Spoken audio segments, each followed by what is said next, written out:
Father Christmas, fairy lights and turkey are all part and parcel of Christmas in the UK. But what do other cultures think of our Christmas traditions? Iraqi journalist Imad Shihab is live for us in North London. Mr. Shihab, what's your experience of Christmas in the UK? Yes, this is my fourth Christmas in the UK. My first one was in 2009. I came here from Iraq on a business trip and I was very excited that it's a Christmas in the UK. I thought it's like Eid back home when everybody is outside and celebrating. So I woke up early on Christmas Day and I got out in the street and the streets were empty. So yeah, I thought something strange is going on. I checked the news and there was no evacuation overnight of London or anything. So I called my friend, my Iraqi friend who was living in the UK, and I asked him about it, and he told me that Christmas here in the UK is about the family. People stay in with the families on Christmas. So this is one of the things that I learned about Christmas in the UK, and it's very nice. And I learned many other things. One of the things I learned is that the Queen gives a speech every year on Christmas Day, and this year's speech was very special.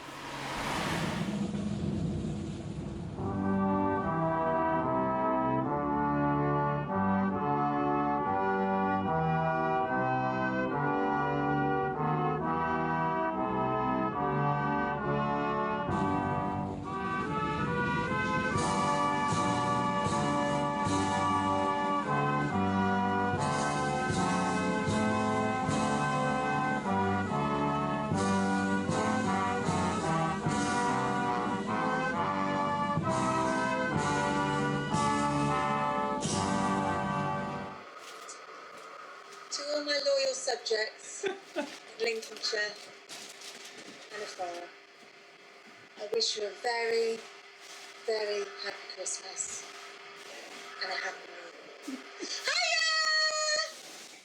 Hi everybody! Happy Christmas! I hope you all have a lovely, lovely Christmas and eat lots of mum's food, and I hope Uncle Trevor makes terrible jokes and Erica talks too much, and it's just a lovely, normal family Christmas. I wish I could be there. Hope to speak to you all on Christmas Day. And yes, I love you all, I miss you all, and yes, you're the best family ever. Happy Christmas. Bye. And what a wonderful queen she is. Now back to Imad in North London. What else have you learnt about Christmas in the UK?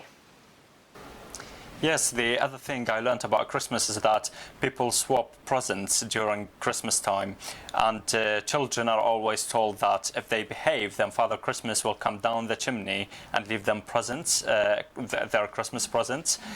So Father Christmas is a very important thing during these days. But the very interesting thing is that it's not only children who believe this. Well, yes, he actually came into the room. Yes. You could hear the little bell going first before he came, and then the footsteps. And then there he was in the room. He didn't stay for very long. Just came and wished us all happy Christmas and hoped we liked the presents that he brought in the night time. And then he disappeared. I would try and stay awake to see if I could hear him come. Yes. And then you fall asleep and maybe wake up at what would be 2 or 3 o'clock in the morning and find your stocking or pillowcase has been filled. Yeah. Maybe my imaginary picture would be someone like David Woods. Yeah. Very interesting views. Imad, you told me earlier that you've learnt a lot about British culture from your in-laws. Can you tell me a bit more about that? Of course, I prepared this report about my in-laws, and it shows what I learned about the British culture through them. Langton, the land of the Stephen Faces. They have their own queen here, or the queen's look-alike, Grandma Stevenson. She lives here with Trevor, a man of mystery.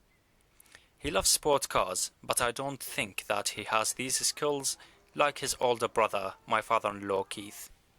Keith is a farmer, and he's highly skilled in the noble art of dancing. He loves to party. Keith, what do you do when you're not working? Dancing. It seems like you're doing very well at dancing. How long have you been doing this for? About 56 years I first started. My mother-in-law Liz is a former nurse and she's interested in the fair trade business. Britain is known for having a historic interest in Africa. Liz explained part of it. I basically buy things from Africa and sell them in the UK. Like diamonds? Yeah. What would you like Santa to bring you this Christmas? Well, what I'd really, really like is a diamond. A really big, shiny diamond. Liz's manner of keeping order sometimes reminds me of the old days at home. This is Catherine, my older sister-in-law. She's nice, but I think she has issues with Muslims, as I seem to inspire a strange reaction from her. Like her dance fever father, Catherine and her husband Mark love partying, which is fine if they didn't always take their 5-year-old daughter Ruby with them to nightclubs. This footage is real. Their poor child, Ruby, is sleeping on her mother's shoulder while she answers the call of the party gods and dances the night away. Mark doesn't seem to have a problem with this. Sam, I want to be like him. Mark is about to start a new job as a fireman. When he's not out at night, he prepares for his rigorous training at home by watching this DVD issued by the Lincoln Fire Brigade's new, much leaner training budget. Ruby, unlike her parents, is a serious child. She spends most of her time reading. Her parents were not pleased with that, so they decided to send her to this school, where these teachers are responsible for educating her. It seems like this is the only education they offer in this school. Nothing else. Catherine and Mark always make sure that Ruby does the homework properly.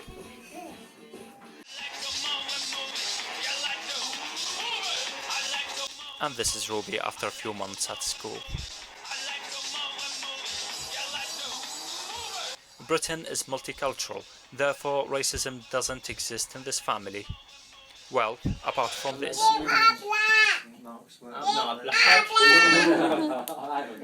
And she can get a bit aggressive sometimes. I found out later that she gets a chocolate reward from Mark every time she lands a blow. Here is your reward. I'm always told by my in-laws that, according to British traditions, foreign visitors have to do all the work in the English homes that they visit. I don't know how accurate this is. Farah, where's Ashley? Oh, I'm exhausted. Oh, God. What'd she be?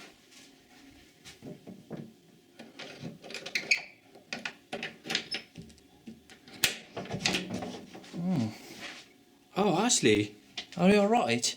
I'm cold. Oh, what are you doing here? Potatoes.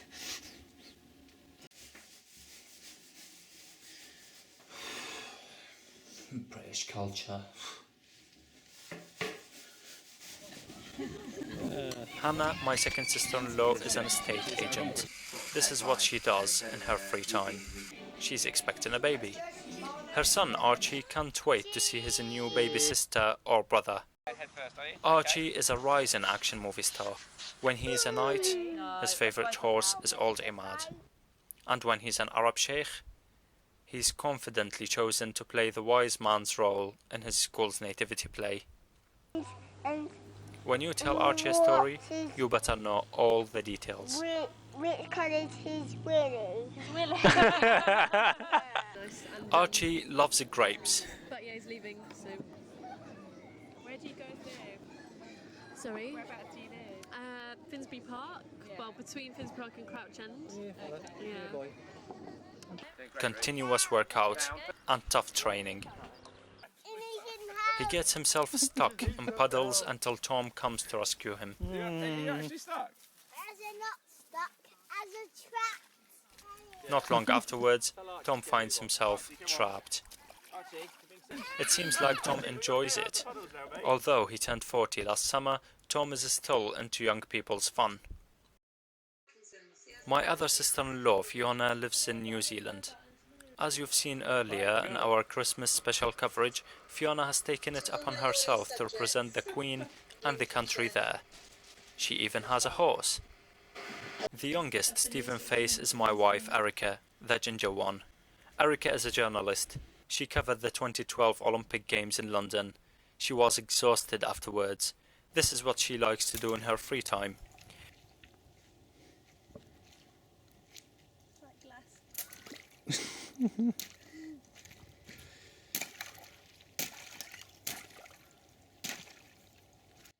Erica likes her dog Jess very much. She takes him on nice walks and looks after him. This sometimes makes me a little bit jealous, especially when she speaks to the dog like this. Aren't you a lovely boy? You're a good boy. And to me like this. Well, I will beat you if you put... This is my second Christmas here with the Stevensons, and I learned so much from them about the British culture and traditions. Some of these traditions are a bit strange to me, and that's because we do things quite differently back in Arabia. Back home in Iraq, children play with toys and adults do other things like reading or watching TV. This is not the case here. These scenes have been filmed last Christmas. Liz describes this game as her favorite. Marks takes this mini snooker game very seriously. He calls himself the mini snooker world champion. Hannah spent the whole night playing with these trucks and not talking to anyone.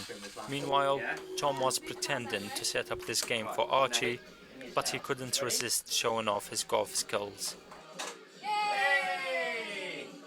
Ruby was reading a book. I thought it was time to step in and bring about a more serious game from the Iraqi culture.